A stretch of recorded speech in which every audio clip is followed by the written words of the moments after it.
La Posada was built in 1929 by the Santa Fe Railroad. And of course, people would arrive by train. The train tracks are directly behind us here. In those days, there were a dozen passenger trains each day, each way, going between Los Angeles and Chicago and New York. And when the Santa Fe wanted a major destination resort hotel for northern Arizona, they chose Winslow. Conveniently, because Winslow was Arizona headquarters for the Santa Fe. They had their roundhouses here, they had their shop yards here. And this also seemed like a very good place to use as a base for exploring this whole region. From here, it's a couple hours or less to the Grand Canyon, Monument Valley, Canyon de Chelly, Hopi and Navajo lands, hunting and hiking and fishing on the Mogollon Rim.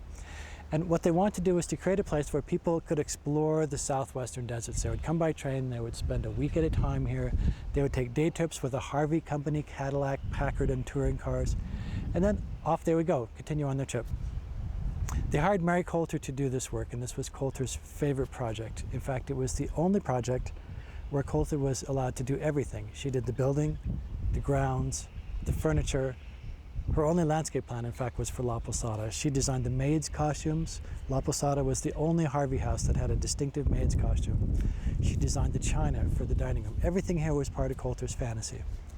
And like all of Colter's works, the best thing about it was that before she designed the building, she would make up a fantasy. She created a whole history because she's trying to teach people about the region through her buildings. In Anglo times, this region was settled by Basque families who went from Spain to Mexico and up into the southwest. And these families had huge ranches, some of them going back to the Spanish land grant days. In fact, at one time there was a ranch here called the Hash Knife Ranch, which was about 1 million acres. So what Colter did is she created a home for this legendary family. Now, there never was a home like this, but that's Colter telling the story of the region. So she imagined it's a private home built over the course of 150 years. So the original house would have been this 2-story block in the center here from the buttress on the entrance. And she imagines maybe 50 years go by and the ranch is constantly expanding and prospering. So they build the east wing, because in the old haciendas, you would always have your shops and your ranch quarters and your ranch kitchens and all that would be part of just a sprawling building. And then finally, the families become fabulously wealthy, probably the richest family in the region, but they're feeling isolated on their huge ranch. So they build the west wing, another 30 guest rooms, just so they can entertain you around and not feel so isolated here on the rancho. So Colter imagines all this takes place, and then maybe in the late 20s, the family goes bankrupt in the Depression and they have to sell the building. Of course, none of that happened. It was built in 1929 as a hotel, but it's this richness of historical fantasy that gives you the sense when you stay here that you're not in a hotel. It doesn't look like a hotel. It looks like a huge old rancho from the Southwest. And that's what she's trying to do here. So when you stay at the hotel, you feel like you're a guest of this fabulous old land ranching family in the Southwest.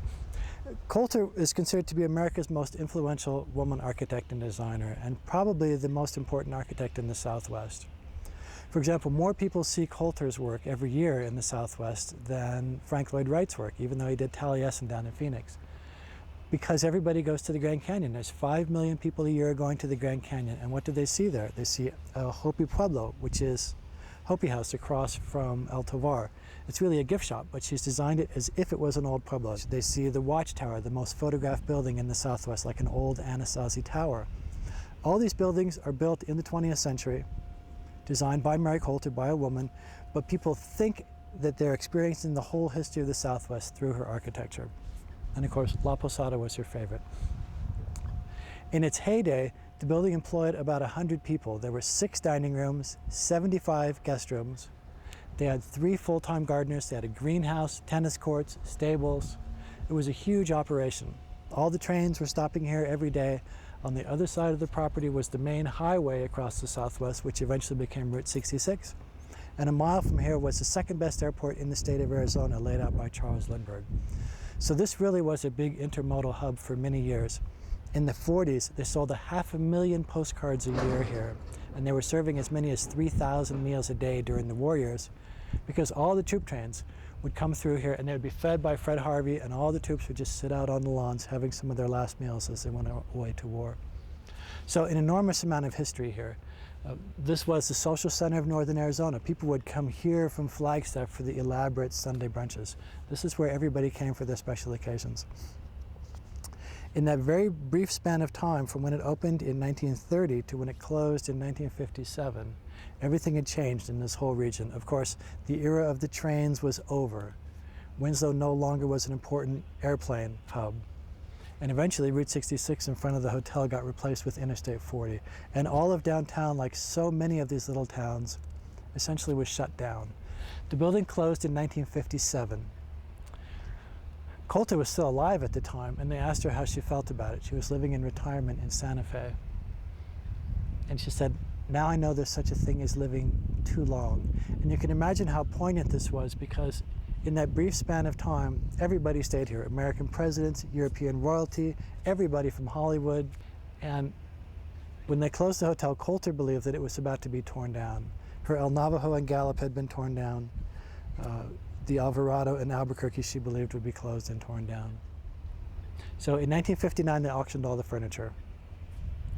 Fortunately, the railroad couldn't find a buyer for the hotel, and they needed office space. So in the 1960s, they gutted the entire building. So essentially, at that time, there was nothing left of Colter's work except the exterior. All the beautiful stone floors were covered over with vinyl. All the beautiful painted ceilings were acoustical tiles. And of course, it was furnished like a 1960s office building. All the beautiful murals were painted over. It was really a very sad shell of itself. It continued on as railroad offices until the early 90s. And as more and more of the office work became automated, more and more of the building was abandoned.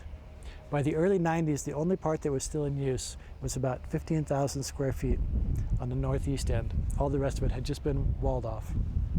The gardens, of course, had been abandoned and were dying. The railroad announced their plans in 1993 to close and demolish the building. Fortunately, the National Trust for Historic Preservation found out about it. They considered this to be one of the most important 20th century buildings in the country as Colter's masterpiece. They put it on the endangered list as one of the most important buildings in the country that was about to be lost. And they advertised it, hoping that someone would come along to save it. And that's when we found out about it, and we've been here ever since.